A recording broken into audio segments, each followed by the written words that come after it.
Gas ও জ্বালানি সংকটে কমছে না বিদ্যুৎ উৎপাদন, বেশ কিছুদিন বন্ধ বৃষ্টির মতো বিদ্যুৎ কেন্দ্র, ঘন ঘন লোডশেডিংয়ে ভোগান্তিতে ঢাকার বাইরের মানুষ। চট্টগ্রামের রাউজানে ৪৮ ঘন্টা পার না হতেই আবারও গুলির ঘটনা, অস্ত্রধারী দুর্বৃত্তদের গুলিতে যুবদল কর্মী নিহত। দেখছিলেন ক্রাউন সিমেন্ট সংবাদ শিরোনাম, এবারে বিস্তারিত। গ্যাস ও জ্বালানির সংকটে কমেছে বিদ্যুৎ উৎপাদন, তীব্র তাপদাহের সাথে ঘন ঘন লোডশেডিংয়ে ভোগান্তিতে ঢাকার বাইরের সাধারণ মানুষ। সরকারি তথ্য অনুযায়ী শনিবার গড়ে লোডশেডিং ছিল ২৫০০ মেগাওয়াট। জ্বালানির সংকট ও রক্ষণাবেক্ষণ সহ বেশ কিছুদিন বন্ধ বৃষ্টির মতো বিদ্যুৎ কেন্দ্র।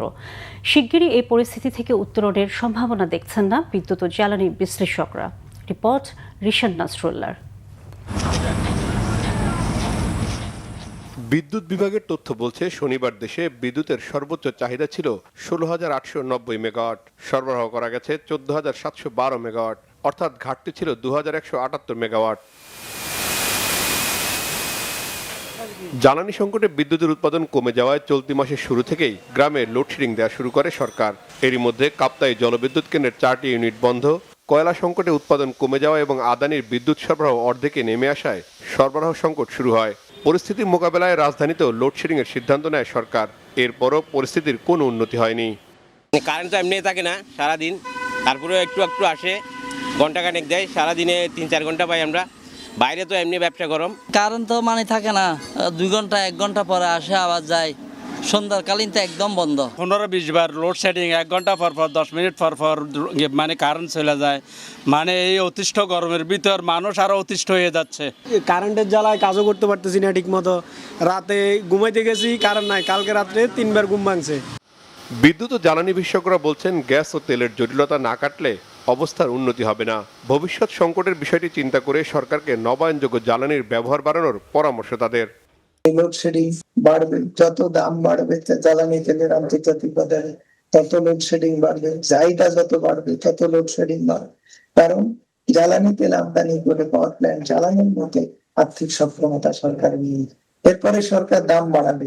সব কয়লা ভিত্তিক পাওয়ার প্ল্যান্টে সাফিসিয়েন্ট কয়লা নাই, যে কারণে ৩,০০০ মেগাওয়াট, ৩২০০ মেগাওয়াট, ২৮০০ মেগাওয়াট জেনারেট করতে হচ্ছে। কাজে তেলের উপর চাহিদা বাড়ছে। অন্যদিকে গ্যাসও আমাদের যেহেতু ক্রমশ কমে আসছে, তেলের উপর চাপ পড়েছে। এখন আমার যদি ২-৩ হাজার মেগাওয়াট নবায়নযোগ্য জ্বালানি থাকতো, তাহলে কি হতো? দিনের বেলায় যে তেল ব্যবহার করতাম সেটা আমরা কিন্তু অফসেট করতে পারতাম। সেটা আমাদের সাশ্রয় যেমন করতো, তেমনি আমদানিও খরচও বাঁচাতো। বিদ্যুৎ উৎপাদন তথ্য অনুযায়ী দেশে বর্তমানে গ্যাস দিয়ে ৫,২৩৫ মেগাওয়াট, তেল দিয়ে ১,০৫৩ মেগাওয়াট, কয়লা দিয়ে ৪,৪৩৭ মেগাওয়াট এবং নবায়নযোগ্য খাত থেকে ৩৬০ মেগাওয়াট বিদ্যুৎ পাওয়া যায়। এছাড়া ভারত থেকে আমদানি করা হয় প্রায় ২,০০০ মেগাওয়াট বিদ্যুৎ। রিশাদ নাসরুল্লাহ, বাংলা ভিশন, ঢাকা। আজ যশোর যাচ্ছেন প্রধানমন্ত্রী তারেক রহমান। এরই মধ্যে তিনি রওনা হয়েছেন। এই সফরের শুরুতে তিনি উলশি খাল পুনঃখননের কাজ উদ্বোধন করবেন। দর্শক, এই মুহূর্তে আমাদের বিশেষ প্রতিনিধি সিকান্দার রেমান আছেন যশোরের শার্শা উপজেলার উলশিতে। সরাসরি যাচ্ছি তার কাছে। রেমান, প্রধানমন্ত্রী ঠিক কখন যশোরের উলশিতে পৌঁছবেন বলে আশা করছেন? তার এই সফর সম্পর্কে আমাদের জানাবেন।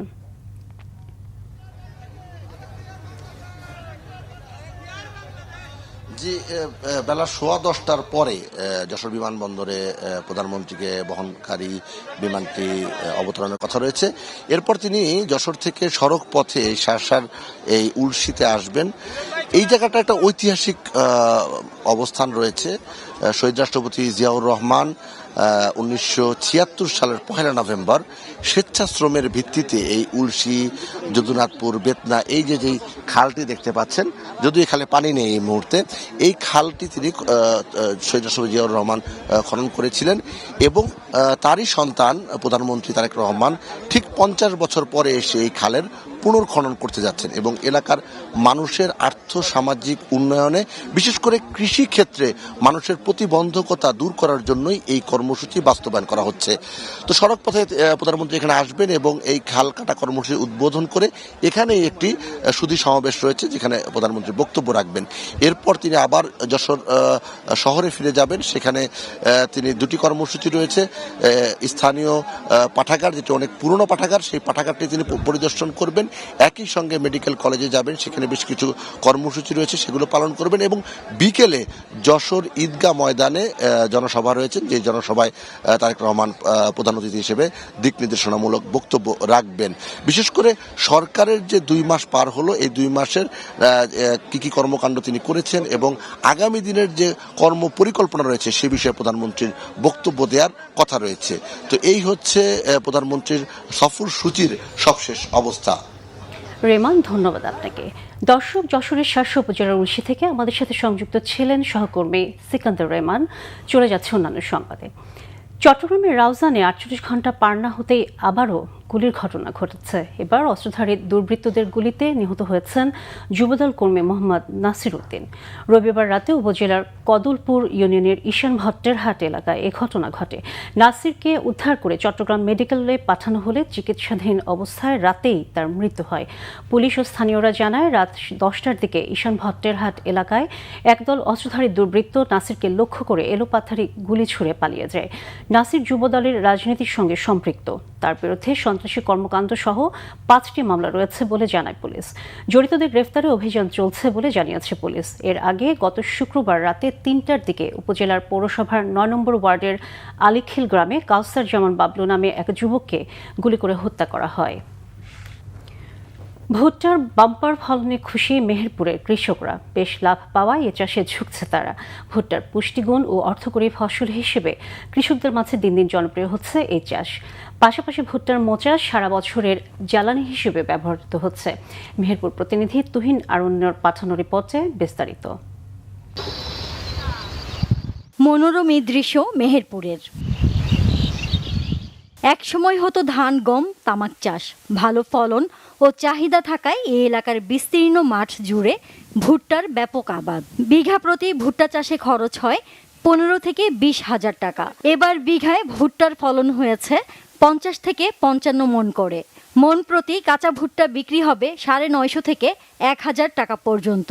তবে ভুট্টার চাষ বৃদ্ধিতে এবং বাজারজাতকরণে কৃষি বিভাগের তদারকি, নজরদারি এবং পরিকল্পনা দেওয়ার ঘাটতি ও গাফিলতির অভিযোগ কৃষকদের। ব্যাপক ফলন, 15-20 হাজার টাকা খরচ হইল, আমাদের লাভজনক আবাদ এটা। এবছর আমাদের প্রচুর ফলন হয়েছে। ভুট্টায় প্রত্যেকটা জিনিস চাষিদের কাজে লাগে, কোনো অংশই ফেলা লাগে না, সবই আমাদের কাজে লাগে। অভিযোগ মানছে না কৃষি বিভাগ, বলছে উৎপাদন আরও বাড়াতে চাষিদের উদ্বুদ্ধকরণ সহ ক্ষতিকারক কীটপতঙ্গ দমনে সার্বক্ষণিক পরামর্শ দেয়া হচ্ছে। ভুট্টাতেও ভালো ফলন পাচ্ছে এবং কৃষকরা দামও ভালো পাচ্ছে। তবে ভুট্টা এবং গমে উভয়তে লাভ করতে পারবে। আমরা কৃষি বিভাগ তাদের কোন সময় কি পরামর্শ, কি ধরনের ইন্টারকালচার করতে হয় সে সব সময় আমরা পরামর্শ দিয়ে যাচ্ছি। চলতি মৌসুমে জেলায় ভুট্টা উৎপাদনে লক্ষ্যমাত্রা ধরা হয়েছে 2,15,000 metric ton. Bangla Vision news desk. দর্শক, এই ছিল এখনকার মতো। পরের সংবাদ সকাল 11টায় দেখার আমন্ত্রণ রইল। এছাড়া বাংলা ভিশন সংবাদের সংবাদ সংশ্লিষ্ট অনুষ্ঠান দেখতে ভিজিট করুন www.bvnews24.com ও facebook.com/banglavisionnews-এ এবং সাবস্ক্রাইব করুন youtube.com/banglavisionnews-এ। এতক্ষণ সাথে থাকার জন্য ধন্যবাদ সবাইকে।